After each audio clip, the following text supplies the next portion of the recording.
എനിക്ക് 45 മിനിറ്റാണ് ലഭിച്ചിരിക്കുന്നത്. അതിൽ ആദ്യത്തെ 25 മിനിറ്റ് വിശുദ്ധ കുർബാനയുടെ ആധ്യാത്മികത തിരുവചന പശ്ചാത്തലമനുസരിച്ച് മനസ്സിലാക്കാനായി ശ്രമിക്കും. തുടർന്നുള്ള 20 മിനിറ്റ് സമയം നിങ്ങളുടെ ചോദ്യങ്ങൾക്ക് ഉത്തരം നൽകാനായിട്ട് പരിശ്രമിക്കും. പ്രത്യേകിച്ച് രജിസ്ട്രേഷൻ സമയത്ത് ചില ചോദ്യങ്ങൾ നിങ്ങൾ ഉന്നയിച്ചിരുന്നു, അതെനിക്ക് ലഭിക്കുകയുണ്ടായി. ആ ചോദ്യങ്ങൾക്കുള്ള ഉത്തരങ്ങളും പങ്കുവയ്ക്കാനായി സാധിക്കുമെന്ന് കരുതുകയാണ്. വിശുദ്ധ കുർബാന ഈശോ സ്ഥാപിച്ചത് ഒരു പെസഹായുടെ പശ്ചാത്തലത്തിലാണെന്ന് നമുക്ക് അറിയാം. വിശുദ്ധ മത്തായിയുടെ സുവിശേഷം 26-ാം അധ്യായം 17-ാം തിരുവചനത്തിലും വിശുദ്ധ മർക്കോസിന്റെ സുവിശേഷം 14-ാം അധ്യായം 12-ാം തിരുവചനത്തിലുമൊക്കെ ഈശോ പെസഹായുടെ ഒരുക്കത്തിന്റെ ദിവസം, പെസഹ എവിടെയാണ് ഒരുക്കേണ്ടതെന്ന് ശിഷ്യന്മാർ ഈശോയോട് വന്ന് ചോദിക്കുകയാണ്. പെസഹായുടെ ഒരുക്കത്തിന്റെ ദിവസം എന്ന് പറഞ്ഞാൽ യഹൂദ കലണ്ടർ അനുസരിച്ച് നിസാൻ മാസം 14-ാം തീയതിയാണ്. നിസാൻ 14-ാം തീയതിയാണ് ജെറുസലേം ദേവാലയത്തിൽ വെച്ച് ഈശോയുടെ കാലഘട്ടത്തിൽ പെസഹ കുഞ്ഞാടിനെ ബലിയർപ്പിച്ച് അതിനെ തങ്ങൾ താമസിക്കുന്ന ഇടങ്ങളിലേക്ക് യഹൂദർ കൊണ്ടുപോയി അതിൻ്റെ ശരീരം ചുട്ടോ പുഴുങ്ങിയോ ഭക്ഷിച്ച് പെസഹ ആചരിക്കുന്നത്. അതായത് ഈശോ വിശുദ്ധ കുർബാന സ്ഥാപിച്ചത് പെസഹായുടെ പശ്ചാത്തലത്തിലാണ്. അപ്പൊ കുർബാനയെ അറിയാൻ, കുർബാന എന്നുള്ള ആ വാക്കിന്റെ അർത്ഥം നമുക്ക് മനസ്സിലാക്കാനായിട്ട് ശ്രമിക്കാം. 2 പദങ്ങളാണ് വിശുദ്ധ കുർബാനയെ മനസ്സിലാക്കാനായി പൊതുവെ ഉപയോഗിക്കപ്പെടുന്നത്. ഒന്ന്, നമുക്കെല്ലാം പരിചിതമായ കുർബാന എന്നുള്ള പദം. ആ പദം വരുന്നത് കറാവ് എന്ന് പറയുന്ന ഒരു ഹീബ്രു അഥവാ അരമായ പദത്തിൽ നിന്നാണ്. 2 ഭാഷയിലും ഒരേ മൂലമാണുള്ളത്. ഖറാവ് എന്ന് പറയും. അതിനർത്ഥം അടുത്തു വരിക എന്നാണ്. എന്താണ് അടുത്തു വരിക എന്ന് പറഞ്ഞാൽ? യഹൂദരുടെ ആരാധനാ ജീവിതവുമായിട്ട് ബന്ധപ്പെട്ട ഒരു പദമാണിത്. ജെറുസലേം ദേവാലയത്തിൽ ബലിയർപ്പിക്കാൻ വേണ്ടി വരുന്ന എല്ലാ യഹൂദരും അവർ ബലിയർപ്പിക്കാൻ കൊണ്ടുവരുന്ന വസ്തുക്കളാണെങ്കിലും മൃഗങ്ങളാണെങ്കിലും അതിനെ ദേവാലയ കവാടത്തിൽ വെച്ച് കുറ്റമറ്റതാണെന്ന് പുരോഹിതരുടെ മുമ്പിൽ സാക്ഷ്യപ്പെടുത്തണം. അതിനുവേണ്ടി നിയമിക്കപ്പെട്ടിരുന്ന പുരോഹിതന്മാരുണ്ടായിരുന്നു. അവർ അത് സാക്ഷ്യപ്പെടുത്തിയതിനു ശേഷം ഈ ബലിവസ്തുക്കളെയും കൊണ്ട് ബലിയർപ്പകൻ ബലിപീഠത്തെ സമീപിക്കും. ഈ ബലിപീഠത്തെ സമീപിക്കുന്നതിന് തിരുവചനങ്ങൾ ഉപയോഗിക്കുന്ന വാക്കാണ് കറാവ് എന്ന് പറയുന്ന പദം. ബലിപീഠത്തോട് ബലിയർപ്പകൻ അടുത്തു വരുമ്പോൾ അത് സൂചിപ്പിക്കുന്നത് ദൈവത്തോട് അടുത്തു വരുന്നതാണ്. അതായത് ബലിയർപ്പണത്തിൽ എന്താണ് സംഭവിക്കുന്നത്? ബലിയർപ്പിക്കുന്ന വ്യക്തി അവന്റെ പാപങ്ങൾ ക്ഷമിക്കപ്പെട്ട്, അല്ലെങ്കിൽ അവൻ നന്ദി അർപ്പിച്ചുകൊണ്ട്, അല്ലെങ്കിൽ അവന്റെ നിയോഗത്തിന് വേണ്ടി പ്രാർത്ഥിച്ചുകൊണ്ട് ദൈവത്തോട് അടുത്തു വരുന്നു. ദൈവത്തോട് അടുത്തു വരുമ്പോൾ അതിൻ്റെ അർത്ഥം സഹോദരങ്ങളോടും അടുത്തു വരുന്നു എന്നാണ്. അതായത് ആരോടെങ്കിലും പകയോ വിദ്വേഷമോ ഒക്കെ ഉണ്ടെങ്കിൽ അതൊക്കെ ക്ഷമിച്ചാണ് ദൈവത്തോട് അടുത്തു വരേണ്ടത്. സ്വന്തം ജീവിതത്തിൽ എന്തെങ്കിലും അശുദ്ധിയൊക്കെ ഉണ്ടെങ്കിൽ അത് തിരുത്തി നല്ല വ്യക്തിയായി മാറിക്കൊണ്ട് നിർമ്മലമായ മനസാക്ഷിയോടുകൂടി ദൈവത്തോട് അടുത്തു വരണം. ഇപ്പൊ കുർബാന അർത്ഥമാക്കുന്നത് അതിൻ്റെ വാക്കനുസരിച്ച്, കുർബാന എന്ന വാക്ക് തന്നെ സൂചിപ്പിക്കുന്നത് അടുത്തു വരിക എന്നാണ്. ദൈവത്തോട് അടുത്തു വരിക, അതുപോലെ സഹോദരങ്ങളോട് അടുത്തു വരിക. കുർബാനയുടെ 2-ാമത്തെ പദം അത് യൗക്കരിസ്തീയ എന്ന് പറയുന്ന ഒരു ഗ്രീക്ക് പദമാണ്. ഈ ഗ്രീക്ക് പദം ഉണ്ടായിരിക്കുന്നത് 2 പദങ്ങൾ കൊണ്ടാണ്. യവു എന്ന് പറയുന്ന ഒരു പ്രിഫിക്സ് ഉണ്ട്, ഹരിത്തേയോ എന്ന് പറയുന്ന ഒരു വെർബുണ്ട്. യവു എന്നത് ഗ്രീക്ക് ഭാഷയിൽ, ബൈബിളിൽ എഴുതപ്പെട്ടിരിക്കുന്ന കൊയിനെ ഗ്രീക്ക് ഭാഷയിലും അതുപോലെ ക്ലാസിക്കൽ ഗ്രീക്ക് ഭാഷയിലും നല്ലതിനെ സൂചിപ്പിക്കാൻ വേണ്ടിയാണ് യവു എന്ന് പറയുന്ന ഒരു പ്രിഫിക്സ് ഉപയോഗിക്കുന്നത്. ഹരിത്തേയോ എന്ന് പറഞ്ഞാൽ നമ്മളുടെ മെന്റൽ ആക്ടിവിറ്റിയാണ്, ചിന്തിക്കുന്നത് അല്ലെങ്കിൽ സംസാരത്തിന് പിന്നിലുള്ള കാര്യം. യൗക്കരിസ്തിയ എന്ന് പറഞ്ഞാൽ ചുരുക്കത്തിൽ നല്ലത് ചിന്തിക്കുക, അതാണ് പദാനുപദ വിവർത്തനം. അല്ലെങ്കിൽ നല്ലത് സംസാരിക്കുക, ഇതൊക്കെയാണ്. അതിൽ നിന്നാണ് കൃതജ്ഞതയുണ്ടാകുന്നത്. നമ്മുടെ ഉള്ളിലുള്ള നല്ല ചിന്ത, ദൈവത്തോടുള്ള നന്ദി, സഹോദരങ്ങളോടുള്ള നന്ദി, അതാണ് യൗക്കരിസ്തീയ എന്നുള്ള വാക്കിലൂടെ പ്രകടമാകുന്നത്. ഈശോ അപ്പമെടുത്ത് വാഴ്ത്തി, കുർബാനയിൽ ഈശോ ചെയ്തത് അതാണ് നമുക്കറിയാം.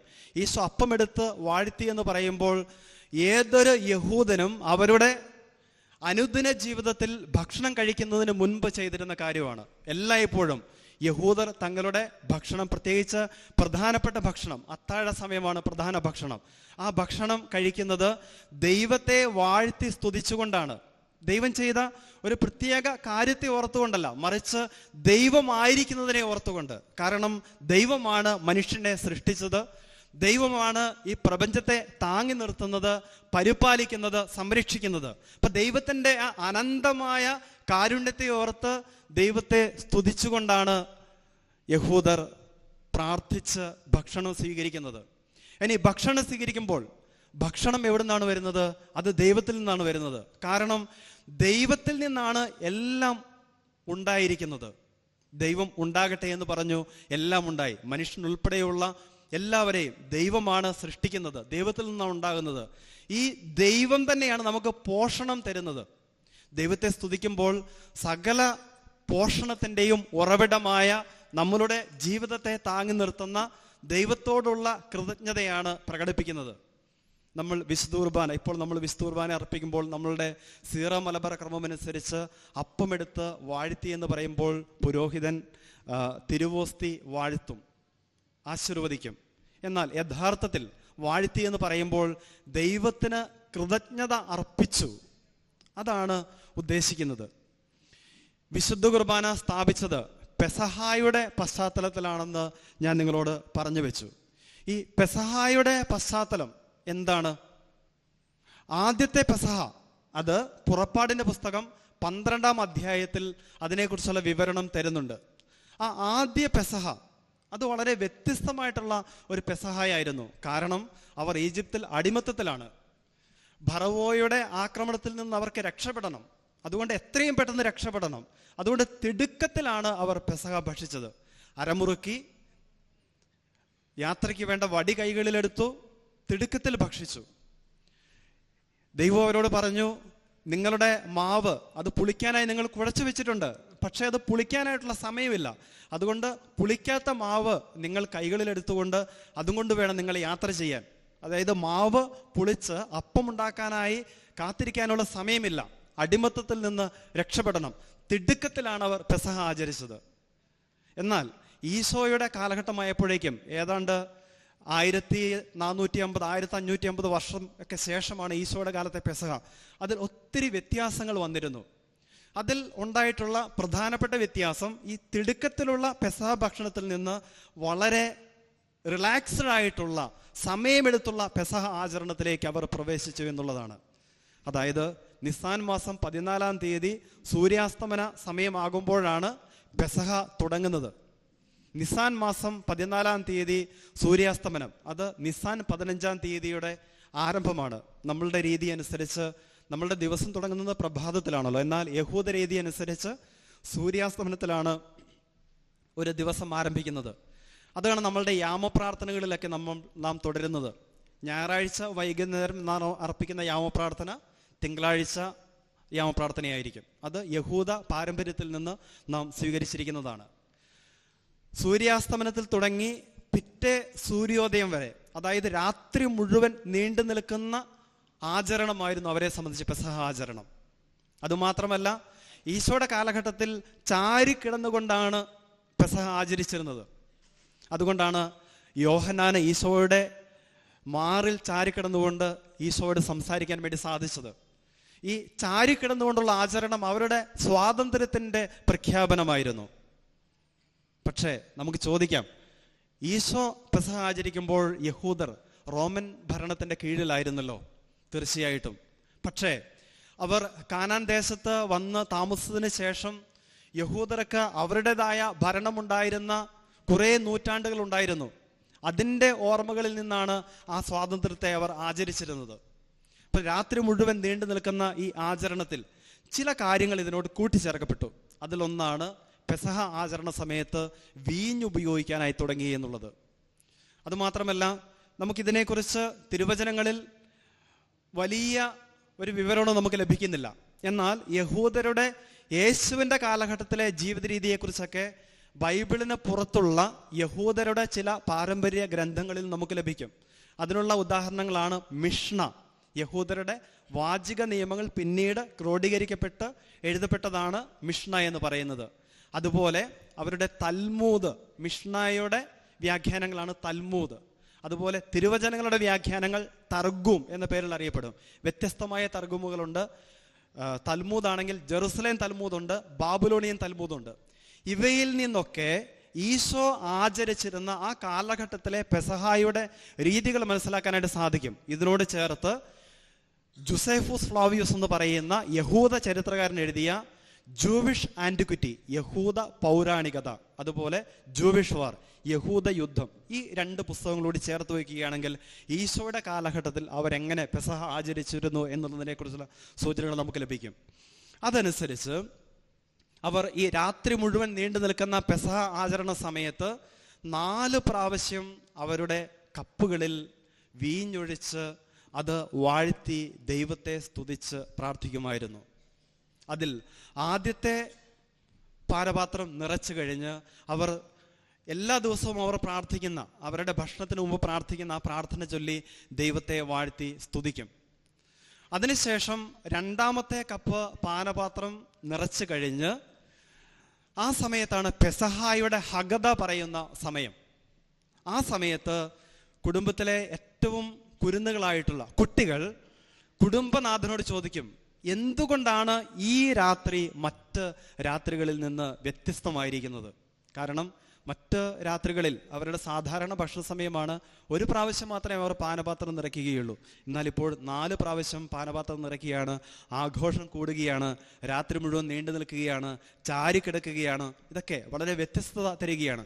അപ്പോഴാണ് പെസഹായുടെ ഹഗദ, എന്താണ് പെസഹ എന്ന് ഈ കുടുംബനാഥൻ കുട്ടികൾക്ക് പറഞ്ഞു കൊടുക്കുന്നത്. അത് പുറപ്പാടിന്റെ പുസ്തകം 13-ാം അധ്യായം 8-ാം തിരുവചനത്തിൽ എന്താണ് പറയേണ്ടതെന്ന് അവിടെ കൃത്യമായിട്ട് പറഞ്ഞു വെക്കുന്നുണ്ട്.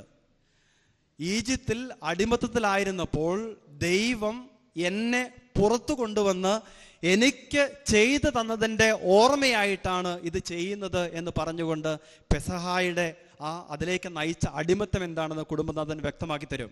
അതായത് ഈശോയുടെ കാലഘട്ടം എന്ന് പറയുന്നത് അത് യഥാർത്ഥ പെസഹ, ആദ്യ പെസഹ സംഭവിച്ചിട്ട് 1500 വർഷങ്ങളിലധികം കഴിഞ്ഞു. അപ്പോഴും കുടുംബനാഥൻ പറയുകയാണ്, ഈജിപ്തിലത്തെ അടിമത്തത്തിൽ നിന്ന് യഹോവ എന്നെ പുറത്തു കൊണ്ടുവന്നപ്പോൾ, എൻ്റെ പൂർവ്വപിതാക്കളെയല്ല, എൻ്റെ മാതാപിതാക്കളെയല്ല, എൻ്റെ ഗ്രാൻഡ് പാരൻസിനെയല്ല, മറിച്ച് ദൈവം എന്നെ പുറത്തു കൊണ്ടുവന്നപ്പോൾ എനിക്ക് വേണ്ടി ചെയ്തതെന്നതാണ്.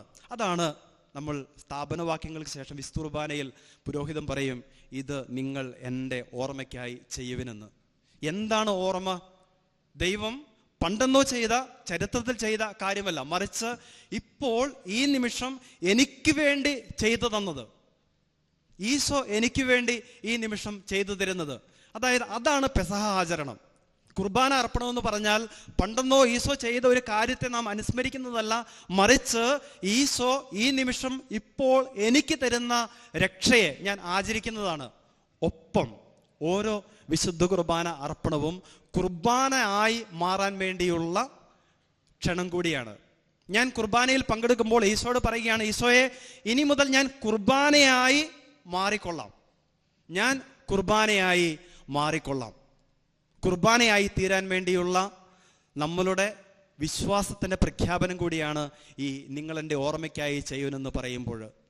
അതിനുശേഷം 3ാമത്തെ പാനപാത്രം ഉൾക്കൊണ്ടുപോഴാണ് പെസഹ അപ്പം, പെസഹയുടെ കുഞ്ഞാടിൻ്റെ ശരീരം അവർ ഭക്ഷിക്കും.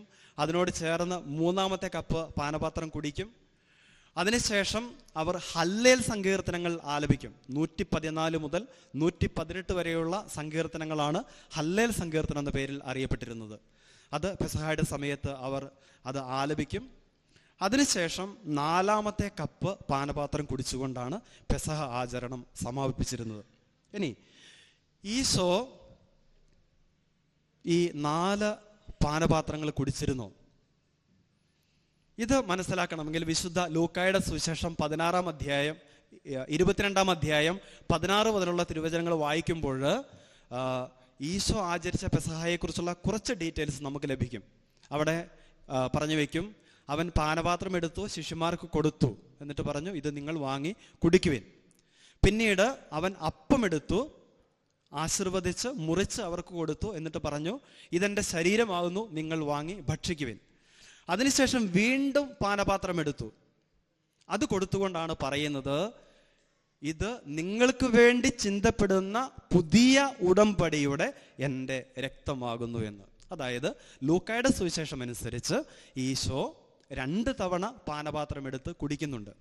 ഇതിൽ ആദ്യത്തെ പാനപാത്രം എന്ന് പറയുന്നത് യഹൂദ രീതിയിലെ 2ാമത്തെ പാനപാത്രമായിരിക്കണം. അതായത് പെസഹായുടെ ഹഗദ പറയുമ്പോൾ, ഹഗദ എന്ന് പറഞ്ഞാൽ കഥ അല്ലെങ്കിൽ ആ ചരിത്ര സംഭവം, അത് പറയുമ്പോൾ എടുക്കുന്ന ആ പാനപാത്രമാണ്. പിന്നെ പെസഹ അപ്പം എടുത്ത് ഈശോ ശിഷ്യന്മാർക്ക് കൊടുത്തു, തൻ്റെ ശരീരമായി കൊടുത്തു. അതിനുശേഷം 3ാമത്തെ പാനപാത്രം എടുത്തുകൊണ്ടാണ് ഈശോ പറയുന്നത്, ഇത് എൻ്റെ രക്തമാകുന്നു എന്ന്. അപ്പോൾ 4ാമത്തെ പാനപാത്രം ഈശോ കുടിച്ചില്ലേ?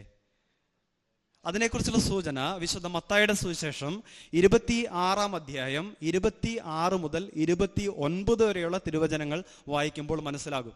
29ാമത്തെ വാക്യത്തിൽ പറയും, അവർ സങ്കീർത്തനങ്ങൾ ആലപിച്ചതിന് ശേഷം ഒലിവ് മലയിലേക്ക് പോയി. സങ്കീർത്തനം, ഹല്ലേൽ സങ്കീർത്തനങ്ങളാണ്. പെസഹ ആചരണ സമയത്തെ ഹല്ലേൽ സങ്കീർത്തനങ്ങളാണ്. അത് കഴിഞ്ഞിട്ട് അവരെന്താണ് ചെയ്യേണ്ടത്? പെസഹ പൂർണ്ണമാണെങ്കിൽ എന്ത് ചെയ്യണം?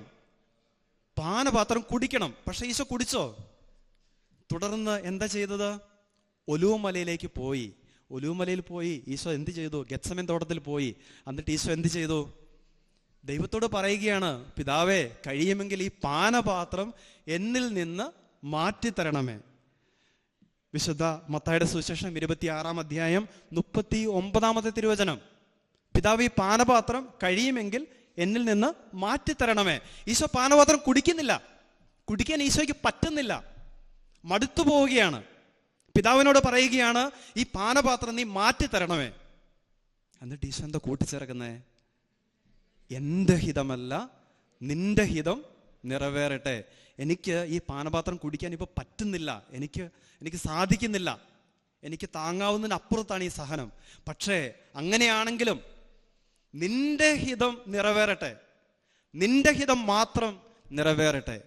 തുടർന്നുള്ള ഇനി പാനപാത്രത്തെക്കുറിച്ച് വരുന്ന അടുത്ത റെഫറൻസ് ഈശോ കുരിശിൽ തറയ്ക്കപ്പെടുന്നതിന് തൊട്ട് മുൻപാണ്. അത് വിശുദ്ധ മർക്കോസിന്റെ സുവിശേഷം 15-ാം അധ്യായം 23-ാമത്തെ തിരുവചനത്തിൽ നമുക്ക് കാണാം. മർക്കോസ് 15:23. അവിടെ കുരിശിൽ തറയ്ക്കുന്നതിന് തൊട്ട് മുൻപ് അവർ മീറ കലർത്തിയ വീഞ്ഞ് ഈശോയ്ക്ക് കൊടുക്കുകയാണ്. ഈശോ അത് സ്വീകരിക്കുന്നുണ്ടോ? ഇല്ല. എന്തുകൊണ്ടാണ് മീറ കലർത്തിയ വീഞ്ഞ് കൊടുക്കുന്നത്? അതൊരു സെഡേഷനാണ്. കുരിശിൽ തറയ്ക്കപ്പെടുന്ന വ്യക്തിക്ക് അതികഠിനമായ വേദനയുണ്ടാവും. ഈ വേദനയിൽ ഈ കുരിശിൽ തറയ്ക്കപ്പെടുന്ന വ്യക്തികളെ ഒന്ന് സഹായിക്കാൻ വേണ്ടി ഒരു പെയിൻ കില്ലറായിട്ട് കൊടുക്കുന്നതാണ് ഈ മീറ കലർത്തിയ വീഞ്ഞ്. ഇത് ഈശോയ്ക്ക് ആ 4ാമത്തെ കപ്പ് പാനപാത്രം കുടിക്കാനുള്ള സാധ്യതയായിരുന്നു. പക്ഷെ ഈശോ അത് നിരസിച്ചു. വീണ്ടും ഈ പാനപാത്രത്തെക്കുറിച്ചുള്ള അടുത്ത സൂചന വരുന്നത് കുരിശിൽ തറയ്ക്കപ്പെട്ട് കഴിഞ്ഞ് ഈശോയുടെ ജീവൻ പിരിയാൻ പോകുന്ന ആ ഒരു സമയത്താണ്. അത് വിശുദ്ധ യോഹന്നാന്റെ സുവിശേഷം 19-ാം അധ്യായം 30-ാം തിരുവചനത്തിൽ നമുക്ക് ലഭിക്കും. അവിടെ ഈശോ പറയുകയാണ്, എല്ലാം പൂർത്തിയായിരിക്കുന്നു. അതിന് തൊട്ട് മുൻപ് പടയാളികൾ ഈശോയ്ക്ക് വിനാഗിരി എന്ന് പറഞ്ഞാൽ അത് വീഞ്ഞ്, അതിനുള്ള ഓയിനോസ് എന്നുള്ള വാക്ക്, ഓയിനോസ് ആണ് ഗ്രീക്ക് ഭാഷയിൽ വീഞ്ഞ് എന്ന് പറയുന്നത്. അതേ വാക്ക് തന്നെയാണ് യോഹന്നാന്റെ സുവിശേഷത്തിൽ ഉപയോഗിച്ചിരിക്കുന്നത്. അതിൽ ഒരു ഞാങ്ങണയിൽ നീർപ്പഞ്ഞും ചുറ്റി അതിൽ മുക്കി ഈശോയുടെ ചുണ്ടിലേക്ക് അടുപ്പിച്ചു കൊടുത്തു. ഈശോ അത് സ്വീകരിച്ചു. എന്നിട്ട് പറഞ്ഞു, എല്ലാം പൂർത്തിയായിരിക്കുന്നു. തുടർന്ന് തൻ്റെ ആത്മാവിനെ പിതാവിന് സമർപ്പിച്ചുകൊണ്ട് ഈശോ ജീവൻ വെടിഞ്ഞു. 4ാമത്തെ കപ്പ് പാനപാത്രം ഈശോ സ്വീകരിച്ചത് എവിടെയാണ്? കുരിശിൽ ജീവൻ പിരിയുന്നതിന് തൊട്ട് മുൻപ്. പ്രിയപ്പെട്ടവരെ, ഈശോ പെസഹ ആചരിച്ചില്ലായിരുന്നെങ്കിൽ ഈശോയുടെ കുരിശ് മരണം സാധാരണ നടന്നുകൊണ്ടിരുന്ന ചരിത്രത്തിലുടനീളം നടന്ന ഒരു കൊലപാതകം മാത്രമായിട്ട് മാറിയേനെ. അല്ലെങ്കിൽ ഒരു തൂക്കിക്കൊല്ല്, ഒരു വധശിക്ഷ. പക്ഷേ പെസഹ ആചരിച്ചപ്പോൾ തൻ്റെ കുരിശുമരണത്തിൻ്റെയും സഹനത്തിൻ്റെയും അർത്ഥം എന്താണെന്ന് ഈശോ വളരെ വ്യക്തമാക്കി കൊടുക്കുകയാണ്. ഈശോയുടെ മരണത്തെ ഒരു കൊലപാതകമല്ല, മറിച്ച് തൻ്റെ ആത്മസമർപ്പണമാണ്. പിതാവിൻ്റെ ഹിതമനുസരിച്ച് മനുഷ്യവംശത്തിൻ്റെ മുഴുവൻ രക്ഷയ്ക്ക് വേണ്ടി തൻ്റെ ആത്മാവിനെ സമർപ്പിച്ചു കൊടുത്തതാണ് തൻ്റെ കുരിശുമരണമെന്ന് ഈശോ സ്ഥാപിച്ചത് വിശുദ്ധ കുർബാന അർപ്പിച്ചുകൊണ്ടാണ്. ഈ വിശുദ്ധ കുർബാനയിൽ ഈശോ അർപ്പിച്ചത് പൂർത്തിയായത് കുരിശിൽ സഹിച്ചുകൊണ്ട് ഈശോ ജീവിതം സമർപ്പിച്ച് കൊടുത്തപ്പോഴാണ്. ഈശോയുടെ ഈ സമർപ്പണമാണ് വിശുദ്ധ കുർബാനയിൽ നാം ആചരിക്കുന്നത്. ഓരോ തവണ നാം വിശുദ്ധ കുർബാന അൽത്താരയിൽ അർപ്പിച്ച് നാം തിരിച്ച് നമ്മളുടെ ഭവനങ്ങളിലേക്കും ജോലി സ്ഥലങ്ങളിലേക്കും പോകുമ്പോൾ നമ്മളുടെ കുർബാന തീർന്നില്ല, കുർബാന അവിടെ തുടങ്ങുകയാണ്. അൽത്താരയിൽ നിന്ന് ആരംഭിച്ചത് അത് പൂർണ്ണമാകുന്നത് എവിടെയാണ്? നമ്മളുടെ മരണത്തിലാണ്. ഈശോ സെഹ്യോൻ മാളികയിൽ ആരംഭിച്ച ആ കുർബാന അർപ്പണം അത് പൂർത്തിയായത് കാൽവരിയിൽ ജീവൻ പിതാവായ ദൈവത്തിന് സമർപ്പിച്ചു കൊടുക്കുന്ന ആ നിമിഷമാണ്. തുടർച്ചയായ വിശുദ്ധ കുർബാന അർപ്പണമായിരുന്നു അപ്പോൾ ഈശോയുടെ ജീവിതം. അതാണ് ക്രൈസ്തവ ജീവിതം എന്ന് പറയുന്നത്. ക്രൈസ്തവ ജീവിതം മുഴുവൻ തുടർച്ചയായ വിശുദ്ധ കുർബാന അർപ്പണമാണ്. അൽത്താരയിൽ നാം എന്താണോ ആചരിക്കുന്നത് അത് ചെയ്യുന്നതാണ് ജീവിതം എന്ന് പറയുന്നത്. അതാണ് തിരുവചനം പറയുന്ന ഓർമ്മയാചരണം. ഞാൻ എന്താണ് ഓർക്കുന്നത്? ഈശോ അപ്പമെടുത്തു, എൻ്റെ ശരീരമാകുന്നു എന്ന് പറഞ്ഞു. ഈശോ പാനപാത്രം എടുത്തു, എൻ്റെ രക്തമാകുന്നു എന്ന് ഈശോ പറഞ്ഞു. എപ്പോഴാണ് ശരീരവും രക്തവും വേർപിരിയുന്നത്? ബലിയർപ്പണത്തിലാണ്. ബലിയർപ്പണത്തിൽ എന്താണ് സംഭവിക്കുന്നത്? മരണമാണ് സംഭവിക്കുന്നത്. ബലിയർപ്പണത്തിൽ പുരോഹിതൻ ജെറുസലേം ദേവാലയത്തിൽ ഈ മൃഗങ്ങളുടെ കഴുത്തറത്ത് അതിൻ്റെ രക്തം മുഴുവൻ ഒരു തളികയിൽ ശേഖരിക്കും. രക്തം ശരീരത്തിൽ നിന്ന് വേർപെട്ട് കഴിയുമ്പോൾ, പൂർണ്ണമായിട്ട് വേർതിരിഞ്ഞ് കഴിയുമ്പോൾ ആ ബലിമൃഗത്തിൻ്റെ മരണമാണ് സൂചിപ്പിക്കുന്നത്. ഈ രക്തം പിന്നീട് ബലിപീഠത്തിൽ കൊണ്ടുപോയി ഒഴിക്കും. ഈ ബലിപീഠത്തിന് ചുറ്റും ചാലുകളുണ്ട്. ഈ ചാലുകളിലൂടെ ഈ രക്തം കെദ്രോൺ താഴ്വരയിലേക്കാണ് ഒഴുക്കി കളയുന്നത്. കെദ്രോൺ താഴ്വരയിൽ അരുവി ഒഴുകും. പ്രത്യേകിച്ച് വിൻ്റർ സമയത്ത് എന്ന് പറഞ്ഞാൽ ഡിസംബർ മുതൽ മാർച്ച് വരെയുള്ള സമയങ്ങളിൽ ഈ അരുവി നിറഞ്ഞു കവിഞ്ഞൊഴുകും.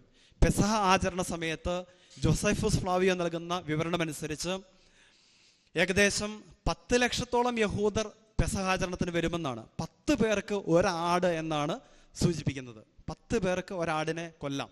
അങ്ങനെ 10 ലക്ഷം പേർക്ക് എത്ര ആടിനെ കൊല്ലേണ്ടി വരും? 1 ലക്ഷം ആടിനെ കൊല്ലേണ്ടതായിട്ട് വരും. ജോസഫൂസ് ഫ്ലാവിയൂസ് എക്സാജറേറ്റ് ചെയ്തതാണെന്ന് വിചാരിച്ചോ? ഒരു 20,000 ആടിനെ കൊന്നു എന്ന് വിചാരിച്ചോ? എന്തുമാത്രം രക്തമാണ് ഉണ്ടാകുന്നത്. ഈശോയുടെ സമയത്തെ ആ പെസഹാചരണ സമയത്ത് ഈ അരിവ് മുഴുവൻ രക്ത കളറിലാണ് ഒഴുകുന്നത്. യോഹന്നാൻ സ്ലീഹ പറയും, അവൻ മരിച്ചു എന്ന് ഉറപ്പാക്കാൻ വേണ്ടി എന്താണ് ചെയ്തത്? ഒരു പടയാളികൾ ഒരു വന്ന് അവൻ്റെ വിലാവിൽ കുന്തം കൊണ്ട് കുത്തി. അപ്പോൾ എന്ത് സംഭവിച്ചു? അവിടെ നിന്ന് രക്തവും വെള്ളവും ഒഴുകി. രക്തവും വെള്ളവും ഒഴുകുന്നത് എവിടെ നിന്നാണ്? ജെറുസലേം ദേവാലയത്തിലെ ബലിപീഠത്തിൽ നിന്നാണ് രക്തവും വെള്ളവും ഒഴുകുന്നത്.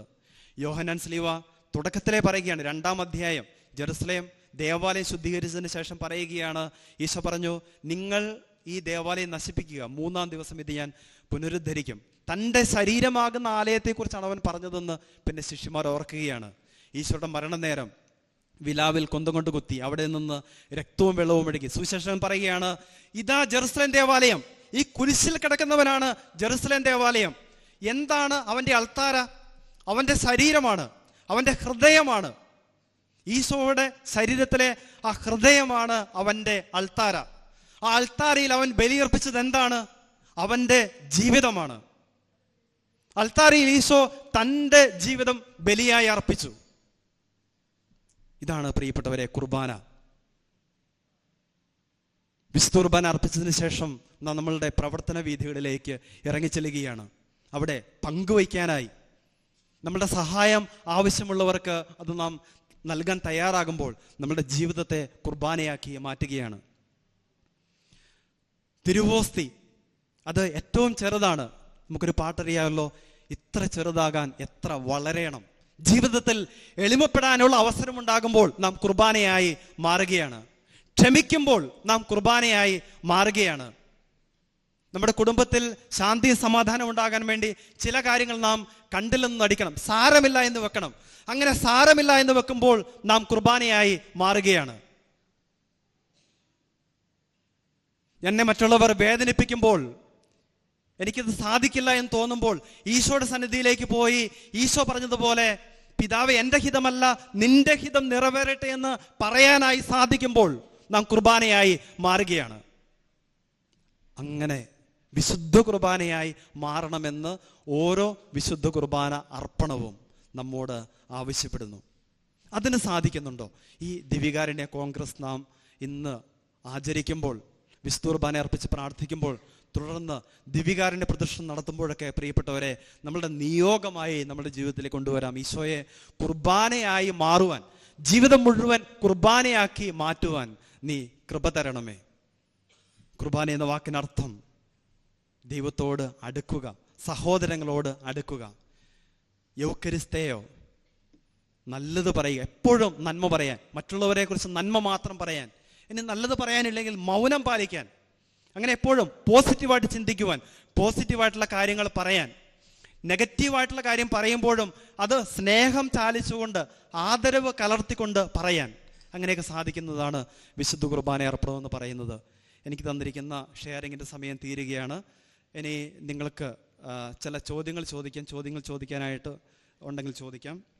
അതിനു മുമ്പ് രജിസ്ട്രേഷൻ സമയത്ത് വന്നിരിക്കുന്ന ഏതാനും ചില ചോദ്യങ്ങൾക്ക് ഉത്തരം എനിക്ക് ബഹുമാനപ്പെട്ട സഭാഷണച്ചൻ അയച്ചു തന്നിരുന്നു.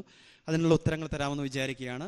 അതിലൊന്നാമത്തെ ഒരു ചോദ്യം ഇതായിരുന്നു: എന്തുകൊണ്ടാണ് വിശുദ്ധ കുർബാനയിൽ ചില സമയത്ത് നീ എന്നുള്ള വാക്ക് ഉപയോഗിക്കും, ചില സമയത്ത് അങ്ങ് എന്നുള്ള വാക്ക് ഉപയോഗിക്കും? നീ എന്ന് നമ്മുടെ മലയാള ഭാഷയിൽ അത് അത്ര കേൾക്കാൻ അത്ര ഉചിതമല്ലല്ലോ. എന്തുകൊണ്ടാണ് നീ അങ്ങനെയൊക്കെ ഉപയോഗിക്കുന്നത്? അതിനുള്ള ഉത്തരം ഇതാണ്. നമ്മളുടെ കുർബാന ടെക്സ്റ്റ് അത് നമുക്കറിയാം സുറിയാനി ഭാഷയിൽ നിന്നാണ് തർജ്ജമ ചെയ്യപ്പെട്ടിരിക്കുന്നത്. ഈ സുറിയാനി ഭാഷയിലുള്ള ഈ കുർബാനയിലെ പദങ്ങളൊക്കെ ശരിക്കും വരുന്നത് ബൈബിളിൻ്റെ ഭാഷയിൽ നിന്നാണ്. നമ്മളുടെ കുർബാന മുഴുവൻ ബിബ്ലിക്കലാണ്. അപ്പോൾ ബൈബിളിൻ്റെ ഭാഷ എന്തൊക്കെയായിരുന്നു? ഹീബ്രു ഉണ്ട്, അരമായ ഭാഷയുണ്ട് ചില ഭാഗങ്ങളിൽ, പിന്നെ ഗ്രീക്ക് ഭാഷയുണ്ട്. ഈ പുരാതന ഭാഷകളുടെയൊക്കെ പ്രത്യേകത, നമ്മളുടെ മലയാളത്തിൽ നമുക്ക് നീയുണ്ട്, നിങ്ങളുണ്ട്, അങ്ങുണ്ട്, ഹിന്ദിയിലൊക്കെ ഉണ്ടല്ലോ തു, തും, ആപ്പ്. പക്ഷേ ഈ ഭാഷകളിൽ, ഈ പുരാതന ഭാഷകളിൽ നീ, നിങ്ങൾ ഇതിനെയൊക്കെ സൂചിപ്പിക്കാനായിട്ട് ഒറ്റ പദം മാത്രമേ ഉള്ളൂ. ഏകവചനമുണ്ട്, ബഹുവചനമുണ്ട്, പക്ഷെ ഒറ്റ പദം മാത്രമേ ഉള്ളൂ. അതുകൊണ്ടാണ് തർജ്ജമ സമയത്ത് ഇങ്ങനെ വന്നിരിക്കുന്നത്. പിന്നെ വേറൊരു കാര്യം കൂടിയുണ്ട്. കുർബാനയിൽ നീ എന്ന് പറയുന്ന ഭാഗങ്ങളിലൊക്കെ നീ എന്നുള്ള വാക്ക് വരുന്നുണ്ടെങ്കിൽ അത് ഈശോയെ സൂചിപ്പിക്കാൻ വേണ്ടിയായിരിക്കും. കാരണം മനുഷ്യാവതാരത്തിലൂടെ ഈശോ മനുഷ്യവംശത്തോട് അടുത്തു. നമുക്ക് ഈശോയെ നീ എന്ന് വിളിക്കാനുള്ള സ്വാതന്ത്ര്യം ഈശോയുടെ മനുഷ്യാവതാരത്തിലൂടെ നമുക്ക് ലഭിച്ചു. അങ്ങ് എന്നുള്ള വാക്ക് കാണുമ്പോഴൊക്കെ ഓർക്കുക, അത് പിതാവായ ദൈവത്തെ അഭിസംബോധന ചെയ്തുകൊണ്ടുള്ളതായിരിക്കും. അതാണ് നീ, അങ്ങ്. അത് നമ്മളുടെ ലിറ്റർജിയിൽ വന്നിരിക്കുന്ന ഒരു കോമൺ ആയിട്ടുള്ളൊരു എഗ്രിമെൻ്റ് ആണ്. നീ എന്ന് പറഞ്ഞാൽ അത് ഈശോയെ സൂചിപ്പിക്കുന്നതായിരിക്കും, അങ്ങ് എന്ന് പറഞ്ഞാൽ അത് പിതാവായ ദൈവത്തെ സൂചിപ്പിക്കുന്നതായിരിക്കും. അതിനകത്ത് റെസ്പെക്റ്റ് ഇല്ലായ്മയുടെ തലങ്ങളൊന്നും തന്നെ ഇല്ല. പിന്നീട് വന്നിരിക്കുന്ന വേറൊരു ചോദ്യം: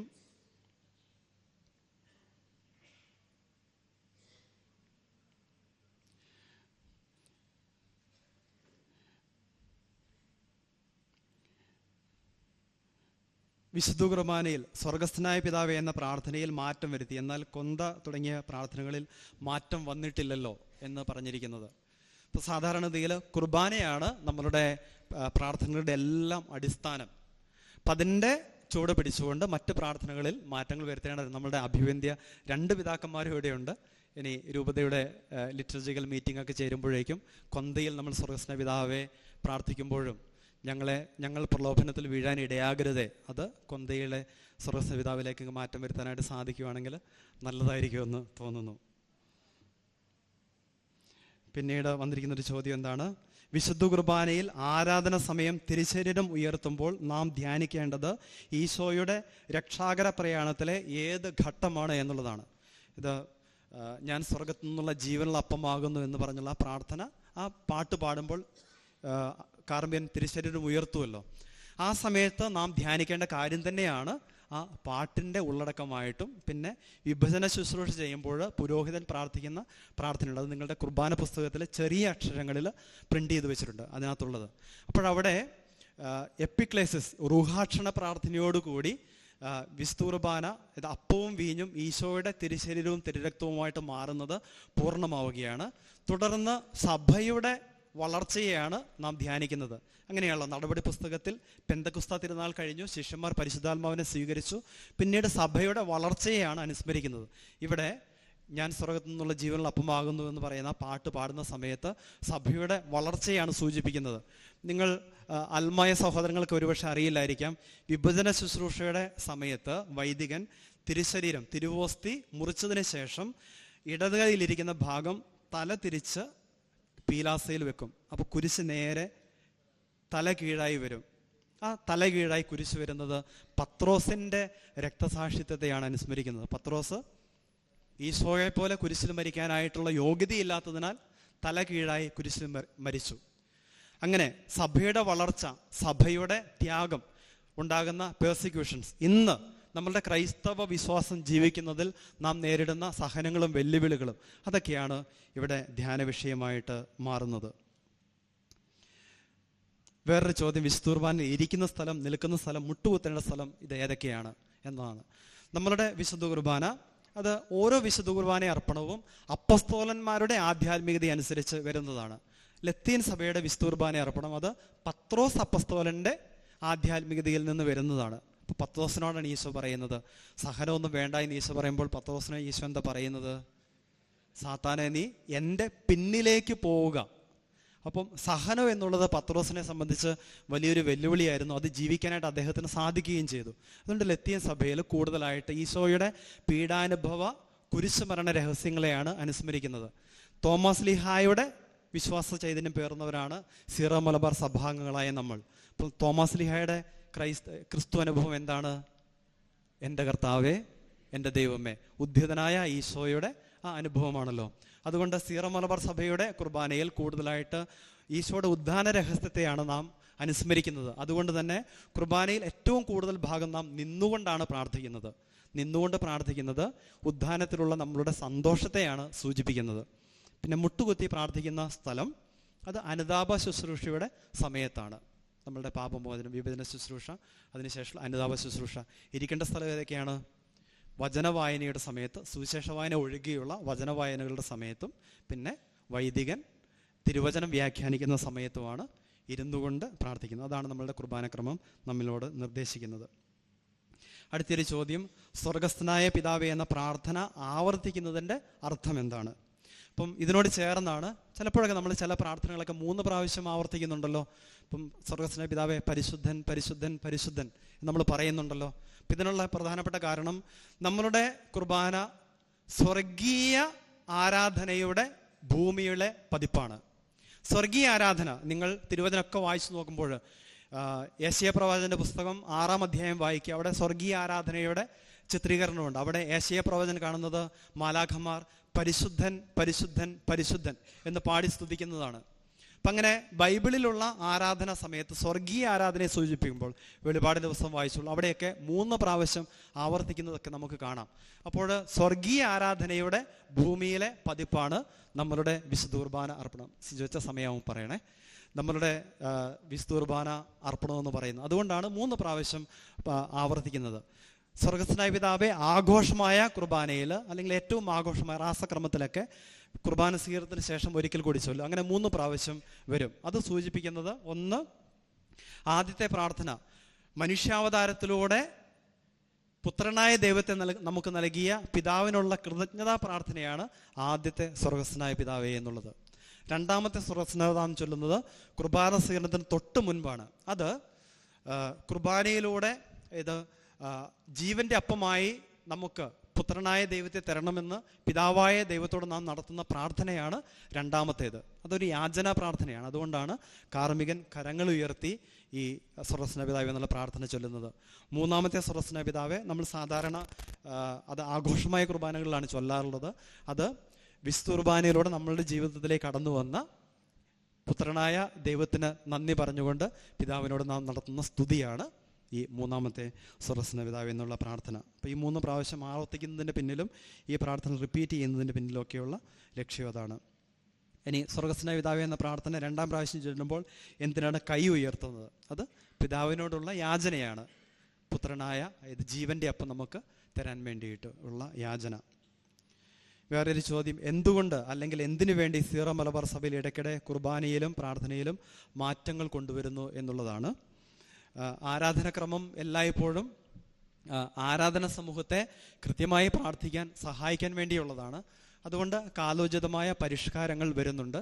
പിന്നെ നമുക്ക് ഇന്ന് സീറോ മലബാർ സഭ അഭിമുഖീകരിക്കുന്ന പ്രശ്നങ്ങളെക്കുറിച്ചൊക്കെ ഞാൻ നിങ്ങളോട് പറയേണ്ടതായിട്ടില്ലല്ലോ. അപ്പോൾ ഒരു ഒരുമിപ്പിന് വേണ്ടി കൂടിയുമാണ് ചില കാര്യങ്ങളൊക്കെ നടപ്പിൽ വരുത്താനായിട്ട് മെത്രാൻസിലൊക്കെ ആലോചിക്കുകയും അതിനുള്ള തീരുമാനങ്ങൾ നാം അനുസരിക്കാനൊക്കെ ആയിട്ട് ശ്രമിക്കുകയൊക്കെ ചെയ്യുന്നത്. അപ്പം ഒന്ന് സഭയുടെ അനുരഞ്ജനമുണ്ട്, സഭ മുഴുവൻ ഒരുമിച്ച് വരാൻ വേണ്ടിയിട്ട് 2 കാലോചിതമായിട്ട് നമ്മളുടെ പ്രാർത്ഥനാ രീതികളിൽ നമ്മളെ സഹായിക്കാൻ വേണ്ടി കൂടിയൊക്കെയാണ് ഇങ്ങനെ മാറ്റങ്ങൾ വരുത്തുന്നത്. പിന്നെ എന്തുകൊണ്ട് പുരോഹിതർ വിശുദ്ധ കുർബാനയിലെ മാറ്റങ്ങളെ രഹസ്യമായും പരസ്യമായും എതിർക്കുന്നു എന്ന് ഒരു ചോദ്യം വന്നിട്ടുണ്ട്. അപ്പം സങ്കടകരമായ ഒരു കാര്യം പറയട്ടെ, ലിറ്റർജിക്കൽ ഫോർമേഷനിൽ അച്ഛന്മാരടക്കം കുറേ പിറകിലാണ്. അപ്പം നിങ്ങൾ ചോദിക്കും സെമിനാരിയിലൊക്കെ അതൊക്കെ പഠിക്കുന്നില്ലേ എന്ന്. കുറേയൊക്കെ പഠിക്കുന്നുണ്ട്, എങ്കിലും ലിറ്റർജിക്കൽ ഫോർമേഷനിൽ ഇനിയും ഞങ്ങൾ അച്ഛന്മാരും സിസ്റ്റർമാരും അതുപോലെ നിങ്ങൾ അൽമായ സഹോദരങ്ങളൊക്കെ ഇനിയും ആഴത്തിൽ പഠിക്കേണ്ടതായിട്ടുണ്ട് എന്നാണ് മനസ്സിലാക്കുന്നത്. നമുക്ക് ചില കാര്യങ്ങളെക്കുറിച്ച് മനസ്സിലാകാതെ വരുമ്പോൾ അതൊക്കെയാണല്ലോ തർക്ക വിഷയമായിട്ട് മാറുന്നത്. അത് കൂടുതൽ പഠിക്കാനും ഈ വിശുദ്ധ കുർബാനയുടെ രഹസ്യമൊക്കെ നമുക്ക് കൂടുതൽ മനസ്സിലാക്കാനൊക്കെ സാധിക്കുമ്പോൾ ഈ എതിർപ്പൊക്കെ മാറും എന്ന് കരുതുകയാണ്. പിന്നെ ഇവിടെ ഇരിക്കുന്ന വികാരച്ചന്മാരോടൊക്കെയുള്ള എൻ്റെ ഒരു അഭ്യർത്ഥനയുണ്ട്, ഈ കുർബാനയിലെ അർത്ഥങ്ങൾ, കുർബാനയിൽ നാം ചെയ്യുന്ന ഓരോ പ്രാർത്ഥനയുടെ അർത്ഥങ്ങൾ തീർച്ചയായിട്ടും നിങ്ങൾ കാറ്റക്കിസത്തിലൂടെയും ഞായറാഴ്ച പ്രസംഗങ്ങളിലൂടെയൊക്കെ പഠിപ്പിക്കാനായിട്ട് ശ്രമിക്കുന്നുണ്ട്. അത് കൂടുതൽ തീക്ഷ്ണതയോടെ ചെയ്യുകയാണെങ്കിൽ നമ്മളുടെ അൽമായ സഹോദരങ്ങൾക്ക് അത് കൂടുതൽ മനസ്സിലാകാനും അങ്ങനെ കൂടുതൽ കുർബാന സ്വീകരിച്ചുകൊണ്ട് അതിനോട് ഉൾച്ചേർന്ന് മാറ്റങ്ങളൊക്കെ സ്വീകരിക്കാനൊക്കെ സാധിക്കുമെന്ന് കരുതുകയാണ്.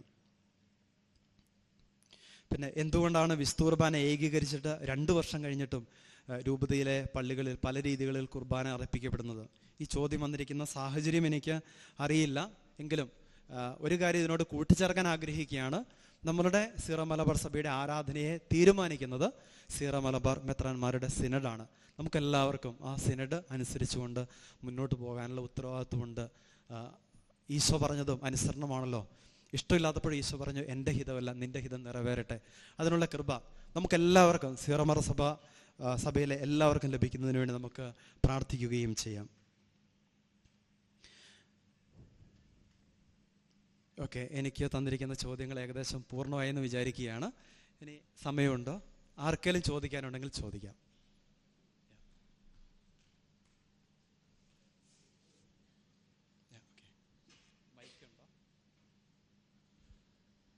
മാഡം മൈക്ക് ഉപയോഗിച്ച് ചോദിക്കാം.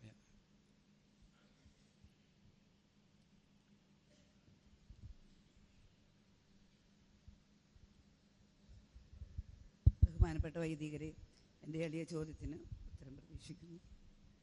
വിശുദ്ധ കുരിശിൻ്റെ അടയാളത്താൽ ഞങ്ങളുടെ ശത്രുക്കളിൽ നിന്ന് ഞങ്ങളെ രക്ഷിക്കുക എന്ന വിശുദ്ധ പുരോഹിതന്മാർ ബഹുമാനപ്പെട്ട പുരോഹിതന്മാരെ ആശീർവദിക്കുന്നുണ്ട്. ഇപ്പോൾ ബഹുമാനപ്പെട്ട വൈദികൻ പറഞ്ഞു മരണശേഷമാണ് നമ്മൾ വിശുദ്ധ കുർബാനയായി മാറുക എന്ന്. ഈ വിശുദ്ധ കുരിശിൻ്റെ അടയാളത്താൽ ഞങ്ങളെ ആശീർവദിക്കുമ്പോൾ ഞങ്ങൾക്ക് വിശുദ്ധ കുർബാനയായി തരാൻ ദൈവം അനുവദിച്ചു തന്നിട്ടുള്ള സഹനങ്ങൾ ഞങ്ങൾ മാറ്റിവെച്ചുകൊണ്ട് വിശുദ്ധ കുരിശിൻ്റെ ആശീർവാദം ഞങ്ങൾക്ക് കൃപ ലഭിക്കുമോ? ചോദ്യത്തിന് ഒത്തിരി നന്ദി. വളരെ നല്ല ചോദ്യമാണ്. അതിനൊരു ക്ലാരിഫിക്കേഷൻ കൂടി വരുത്താൻ വേണ്ടി ആഗ്രഹിക്കുകയാണ്. മരണശേഷമല്ല വിശുദ്ധ കുർബാനയായിട്ട് നാം മാറുന്നത്.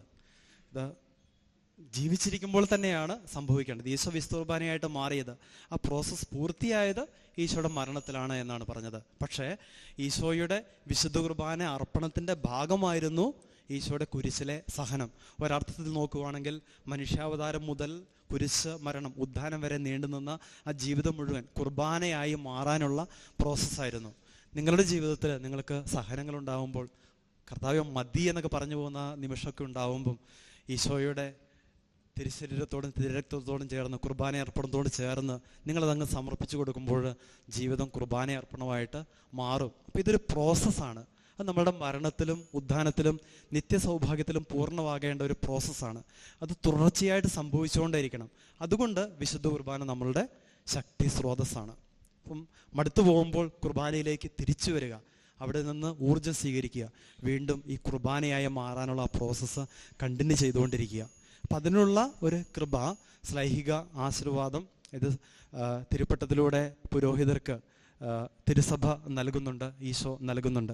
അപ്പം അതിൻ്റെ പശ്ചാത്തലത്തിൽ വേണം വൈദികരുടെ ആശീർവാദത്തെ മനസ്സിലാക്കാനും സ്വീകരിക്കാനും ഒക്കെ. അപ്പം കുർബാന അർപ്പിക്കുന്ന തിരുസഭയിൽ ഏറ്റവും വലിയ പൗരോഹിത്യം ഏതാണ്? ശുശ്രൂഷ പൗരോഹിത്യമാണോ? അല്ല, രാജകീയ പൗരോഹിത്യമാണ്. അതാണ് പത്രോസിൻ്റെ ലേഖനത്തിൽ പറയുന്നത്, നിങ്ങൾ രാജകീയ പുരോഹിത ഗണമാണ്. ഈ രാജകീയ പൗരോഹിത്യത്തിൻ്റെ ലക്ഷ്യം എന്താണ്? ഈശോയെ പോലെ കുർബാനയായി മാറുക എന്നുള്ളതാണ് രാജകീയ പൗരോഹിത്യത്തിൻ്റെ ലക്ഷ്യം. നിങ്ങൾ കുടുംബജീവിതം നയിക്കുന്ന ഭാര്യ ഭർത്താക്കന്മാർ കുടുംബത്തിൽ ശുശ്രൂഷ ചെയ്യുന്നത് പോലെ പ്രത്യേക ദൈവവിളി ലഭിച്ചത് കാരണം മാത്രമാണ് മെത്രാന്മാരും വൈദികരും അവരുടെ ശുശ്രൂഷ പൗരോഹിത്യം അവർ നിർവഹിക്കുന്നത്. അത് അവരുടെ ദൗത്യമാണ്, ഉത്തരവാദിത്വമാണ്. എന്നാൽ അവരുടെ ജീവിതം എന്താണ്? രാജകീയ പൗരോഹിത്യമാണ്. എല്ലാവർക്കും തിരുസഭയിലെ മാമോദിസ സ്വീകരിച്ച എല്ലാവരും അതെന്താണ്? കുർബാനയായി മാറുക എന്നുള്ളതാണ്. Thank you. ബഹുമാനപ്പെട്ട അച്ഛ, എനിക്ക് പലപ്പോഴും തോന്നിയൊരു സംശയമാണ്, നമ്മുടെ നൊവേന പ്രാർത്ഥനകളെല്ലാം ഞങ്ങൾ പരിശുദ്ധ അമ്മ വഴി അങ്ങോട്ട് നന്ദി പറയുന്നു എന്ന് പലപ്പോഴും ഏറ്റു പറയുന്നുണ്ട്. പക്ഷേ വിശുദ്ധ കുർബാനയിൽ അത്തരത്തിലുള്ള പ്രാർത്ഥന കുറവായിട്ടുണ്ടോ എന്നെനിക്കൊരു സംശയം. അത് കൂടുതൽ ഉൾക്കൊള്ളിക്കേണ്ടതല്ലേ എന്നുള്ളതാണ് എൻ്റെ ഒരു അഭിപ്രായം. അതൊന്ന് പറഞ്ഞു എന്ന് മാത്രം. ചോദ്യത്തിന് നന്ദി. ആദ്യമേ തന്നെ ഞാൻ പറയാനായിട്ട് ആഗ്രഹിക്കുന്നു, നമ്മളുടെ ഏറ്റവും പരമമായ ആരാധന അതേതാണ്? വിശുദ്ധ കുർബാനയാണ്. അത് കഴിഞ്ഞിട്ടേ സഭയിൽ പിന്നെ പ്രാർത്ഥനകളുള്ളൂ. ഏറ്റവും പരമമായ ആരാധന, ഇത് സ്വർഗീയ ആരാധനയുടെ ഭൗമിക പതിപ്പാണ് വിശുദ്ധ കുർബാന. നാം നടത്തുന്ന മറ്റെല്ലാ പ്രാർത്ഥനകളും, ഇത് പുരോഹിതർ, സന്യസ്തർ അവരൊക്കെ യാമപ്രാർത്ഥനകളൊക്കെ ചൊല്ലും, പിന്നെ നമ്മൾ നൊവേനകളൊക്കെ ചൊല്ലുന്നുണ്ട്. ഇതെല്ലാം നയിക്കേണ്ടത് എങ്ങോട്ടാണ്? വിശുദ്ധ കുർബാനയിലേക്കാണ് നയിക്കേണ്ടത്. ഇനി കുർബാനയിൽ ആരാധനയുടെ ഭാവങ്ങൾ എല്ലായ്പ്പോഴും ഉണ്ട്. എപ്പോഴും ആദ്യത്തെ പ്രാർത്ഥന തന്നെ, ആദ്യത്തെ ശ്ലോസ എന്ന് പറയും, സ്വർഗ്ഗസ്ഥ പിതാവേ എന്നുള്ള പ്രാർത്ഥന കഴിഞ്ഞ് കഴിയുമ്പോഴേക്കും വൈദികൻ ചെയ്യുന്നത്, പിതാവും പുത്രനും പരിശുദ്ധാത്മാവുമായ സർവേശ്വര, അങ്ങേക്ക് സ്തുതിയും കൃതജ്ഞതയും ആരാധനയും ഞങ്ങൾ സമർപ്പിക്കുന്നുവെന്ന് നിരവധി തവണ കുർബാനയിൽ ആവർത്തിക്കുന്നുണ്ട്. അത് വൈദികൻ മൗനമായിട്ട് പ്രാർത്ഥിക്കുന്ന കുറേ പ്രാർത്ഥനകൾ, കൂശാപ്പ പ്രാർത്ഥനകൾ എന്നൊക്കെ പറയും. അതിനകത്തൊക്കെ മുഴുവൻ സ്തുതി സ്തോത്രങ്ങളാണ്.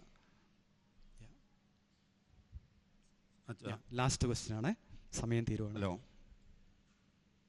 അച്ഛാ, ഒരു പുരോഹിതന് താനായിരിക്കുന്ന സ്ഥലത്ത്, സപ്പോസ് ട്രെയിനിൽ യാത്ര ചെയ്യുന്നു, അല്ലെങ്കിൽ ഒരു വീട്ടിൽ, അല്ലെങ്കിൽ ഒരു കുടുംബ കൂട്ടായ്മയുടെ ഒരു മേഖലയിൽ, അങ്ങനെ താനായിരിക്കുന്ന സ്ഥലത്ത് ബലിയർപ്പിക്കാനുള്ള ഒരു വിവേചന അധികാരം നിക്ഷിപ്തമാണോ പ്രത്യേക സാഹചര്യങ്ങളിൽ? വിശുദ്ധ കുർബാന അർപ്പണത്തെക്കുറിച്ച് തിരുസഭയ്ക്ക് നിയതമായിട്ടുള്ള നിയമങ്ങളുണ്ട്. അത് വിശുദ്ധ കുർബാന അർപ്പണം എല്ലായ്പ്പോഴും എവിടെയായിരിക്കണം? ദേവാലയത്തിലായിരിക്കണം, കോൺസെക്രേറ്റ് ചെയ്ത അൾത്താരയിലായിരിക്കണം. ഇനി അതിൽ നിന്ന് വ്യത്യസ്തമായിട്ട് എന്തെങ്കിലും ചെയ്യണമെങ്കിൽ രൂപത അധ്യക്ഷൻ്റെ അനുവാദത്തോടുകൂടി മാത്രമേ അത് ചെയ്യാനായിട്ട് സാധിക്കുകയുള്ളൂ. എല്ലായ്പ്പോഴും മെത്രാനാണ് ആ രൂപതയിലെ വിശുദ്ധ കുർബാന അർപ്പണത്തെ കൃത്യമായിട്ട് നിർദ്ദേശിക്കുകയും നിയന്ത്രിക്കുകയൊക്കെ ചെയ്യുന്നത്. അപ്പം പിതാവിൻ്റെ അനുവാദത്തോടു കൂടി മാത്രമേ മറ്റെവിടെയെങ്കിലും വിശുദ്ധ കുർബാന അർപ്പിക്കണമെങ്കിൽ അതിനൊരു സാധ്യതയുള്ളൂ. അപ്പം എല്ലാവർക്കും ഹൃദയപൂർവ്വം അഭിമന്യ പിതാക്കന്മാർക്കും ബഹുമാനപ്പെട്ട അച്ഛന്മാർക്കും വൈദികർക്കും എല്ലാവർക്കും നന്ദി പറഞ്ഞുകൊണ്ട് എൻ്റെ വാക്കുകൾ നിർത്തുന്നു.